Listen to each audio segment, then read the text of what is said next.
In the heart of the Indian scrub forest, a mongoose mother guards her legacy. The dry season has turned the thorn bushes brittle. Dust hangs in the air like smoke.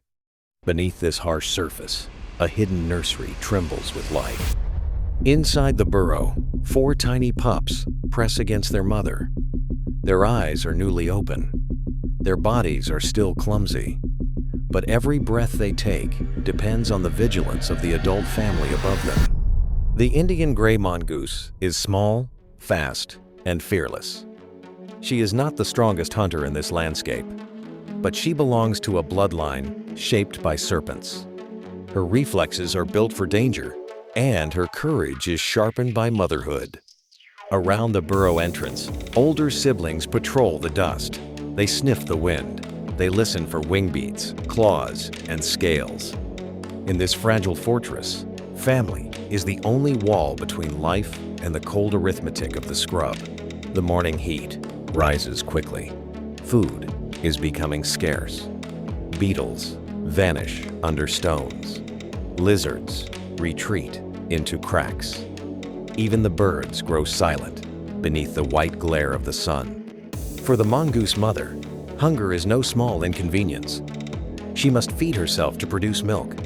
She must also feed the older juveniles, who are learning the hard rules of survival. The family cannot stay hidden forever. One by one, the adults leave the nursery chamber. They spread through the thorn grass, moving low and quick. Their noses comb the dust for anything edible. Eggs, insects, small reptiles, anything that can be carried home. But out here, every search creates a weakness. A nursery with fewer guards is a nursery exposed. And in this forest, scent travels farther than sound. Under a fallen acacia branch, a monitor lizard begins to dig. He is after grubs buried in the cool soil. His claws rake through the dirt with lazy power. He does not know the burrow is there. Suddenly, the ground gives way. A loose side tunnel cracks open beneath his feet. The lizard jerks backward, startled by the hollow darkness. Then he moves on, leaving behind a wound in the mongoose family's secret world. The opening is small, but small is enough. Cool air spills from the tunnel, carrying the warm smell of milk, fur, and vulnerable young into the scrub. It is an invitation, written in scent. Far away, a tongue tastes the message. Enter the king cobra, a biological masterpiece of lethality. He moves through the dry grass with almost royal silence. His body is long, muscular, and controlled. His eyes are fixed on a world of chemical signals. The king cobra is not merely another snake. He is the world's longest venomous serpent, capable of lifting his body high above the dust and delivering a deep, punishing bite. His venom attacks the nervous system, turning breath itself into a failing rhythm. Today, hunger drives him forward. The heat has emptied his usual hunting ground. Rats are hidden. Smaller snakes are scarce. But the scent from the broken tunnel promises soft bodies and easy calories. A new shadow falls across the burrow. At the main entrance, one juvenile mongoose freezes. He sees the black-edged hood rising from the grass. Instinct floods his body. His alarm call cuts through the air, sharp and frantic. Inside the nursery, the mother lifts her head. The pups squeal beneath her belly. For one breath, the entire underground chamber becomes still. The cobra does not rush. He studies the opening with terrible patience. His forked tongue flicks in and out, reading the family panic below. To him, fear has a flavor. The juvenile darts forward, then back. He tries to distract the serpent away from the entrance, but the cobra ignores him. The real prize is under the ground. Then the snake finds the side breach left by the monitor lizard. It is narrow, hidden, and unguarded. His head slides into darkness. Inch by inch, the feared hunter enters the mongoose maze. Here, the balance begins to shift. Above ground, the cobra is a towering executioner. Below ground, he must pull his long body through tight, branching tunnels. Every turn steals his speed. Every wall limits his strike. The kingdom of venom has entered a place built for smaller, quicker bodies. The mother mongoose meets him in the first chamber.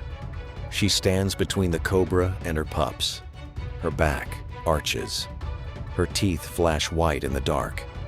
She knows one mistake will end everything. The cobra rises as much as the tunnel allows. His hood presses against the dirt ceiling. He sways once, twice, measuring distance with chilling calm. Then he strikes. The mother vanishes, sideways. His fangs cut empty air. Dust bursts from the wall. Before he can reset, she snaps at his neck and retreats. It is not a killing bite, it is a message. The cobra follows, furious now. He drives forward with muscular force, trying to push her backward into the nursery chamber. But the tunnel splits behind her, and she uses every turn like a shield. Outside, the alarm has summoned the rest of the family. 2 adults rush toward the broken side tunnel. A juvenile circles the main entrance, barking in sharp bursts. The pups are no longer protected by one mother. They are protected by a living wall.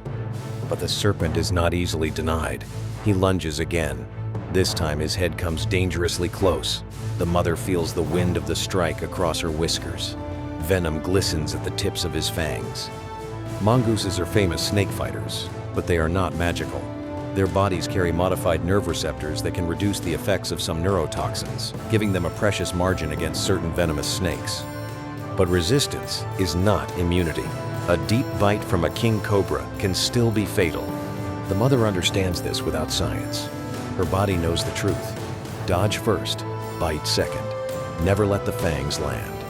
Suddenly, a second mongoose attacks from behind. He has entered through the side breach, following the cobra's body into the tunnel. His teeth clamp onto the serpent's tail. The king cobra whips violently. The tunnel erupts in dust and scales. His long body becomes a living cable, slamming against the earthen walls with enough force to shake loose roots from the ceiling. Here, the tables turn quickly. The hunter is now stretched between 2 enemies. In front, the mother blocks the path to the pups. Behind, the adult male tears at his retreat. The cobra cannot face both directions at once. He tries to reverse. The male releases and dodges. He tries to strike forward. The mother slips aside and bites again. Every movement costs the serpent energy. Every missed strike gives the family confidence. The pups cry deeper in the chamber. That sound sharpens the mother into something more dangerous than hunger. She lunges closer than before, aiming not for the hood, but for the base of the skull. The cobra reacts with terrifying speed. His head snaps sideways. For one frozen instant, his fangs brush her shoulder fur. The bite does not land cleanly. Still, the near miss sends a tremor through the family. The male charges again. Another juvenile joins him, darting in from the side tunnel like a flicker of gray flame. The cobra coils tightly, turning his body into a defensive ring. It is a stunning spectacle of control and desperation. But the burrow betrays him. His length, so powerful in the open, is a curse underground. He cannot fully spread. He cannot rise. He cannot unleash the full architecture of his threat. The mother feints left. The juvenile darts right. The male clamps down near the tail again. The cobra spins toward him, and that is the opening the mother has been waiting for. She strikes the back of his head. The bite is fast, brutal, and precise. The cobra thrashes, slamming her against the tunnel wall. She releases before his body can pin her. Then she attacks again, joined by the others in a chaotic burst of teeth, dust, and survival. This is not a noble duel. Nature rarely offers such clean theater. It is a family, defending a nursery in the only language that dry forest respects: speed, pain, persistence. The cobra weakens. His strikes grow wider. His hood sinks lower. The chemistry of death remains in his mouth, but the chance to use it is slipping away with every second. At last, he finds the broken side tunnel and forces his body toward the light. The mongooses pursue him to the entrance, biting and retreating, never offering one clean target. He spills into the open, battered and furious. For a moment, he rises under the burning sun, hood spread in one final warning.